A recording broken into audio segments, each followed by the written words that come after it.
में क्या है? हरे कृष्णा कृष्णा कृष्णा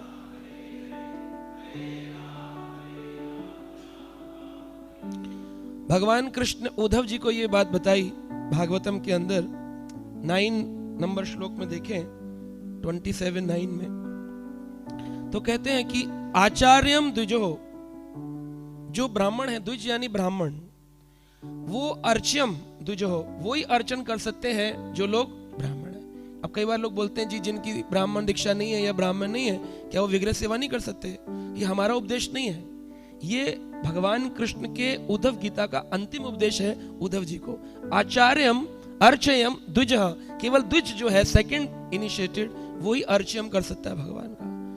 वो कैसा भाव होना चाहिए? कह रहे उसके अंदर ये भाव होना चाहिए। अब द्विज कैसा होना चाहिए? जो स्थांडिलो, अग्नो, सूर्यो, अप्सो, हृदय, इन स्थानों पर भगवान का दर्शन कर सके। स्थांडिलो यानी कि अगर भूमि पर भगवान का चित्र बना, जैसे रंगोली बनाते हैं, गोवर्धन पूजा में गोवर्धन जी बनाते हैं, स्थांडिलो, अगर स्थान में भगवान को देख सके, वो द्विज है। अग्नो, यज्ञ करते हैं, भगवान नरसिंह यज्ञ करते हैं, तो अग्नि जो है यज्ञ अवतार, उसमें भगवान का दर्शन कर सके। सूर्यो, सूर्य में भगवान का दर्शन कर सके। अप्सो, जल में जब आचमन करते हैं, जल में जब हम प्रोक्षण करते हैं, तो जल के अंदर भी ठाकुर जी का अवतरण भाव देख सके।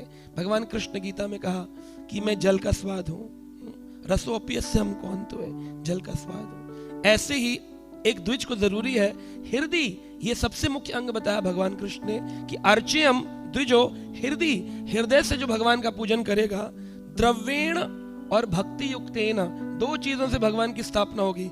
द्रव्येण, अभिषेक का जल, मंत्र, द्रव्येण, और दूसरा भक्ति युक्त हो, भक्ति युक्त होना चाहिए। अगर उसके हृदय में भगवान के प्रति प्रेम नहीं है तो वो अर्च्यम करने योग्य नहीं है। द्विज तो बहुत हो सकते हैं, लेकिन हृदय अगर नहीं है। श्री रघुनाथ दास गोस्वामी मना शिक्षा में लिखते हैं किस प्रकार से व्यक्ति का दिल एक डब्बे में बंद पड़ा होता है और वो बाहरी रूप से ठाकुर जी के सामने हाथ खड़े करके हरि बोल हरि बोल हरि बोल कर रहा होता है। उसका भी फल है ठाकुर जी के नाम का, कलयुग केवल नाम आधारा।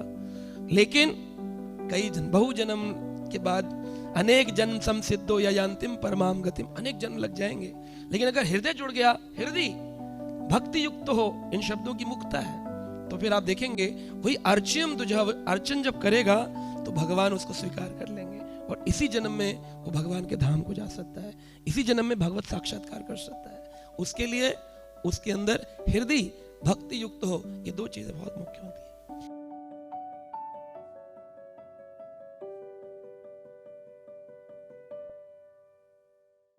Subscribe now and press the bell icon. Never miss an update.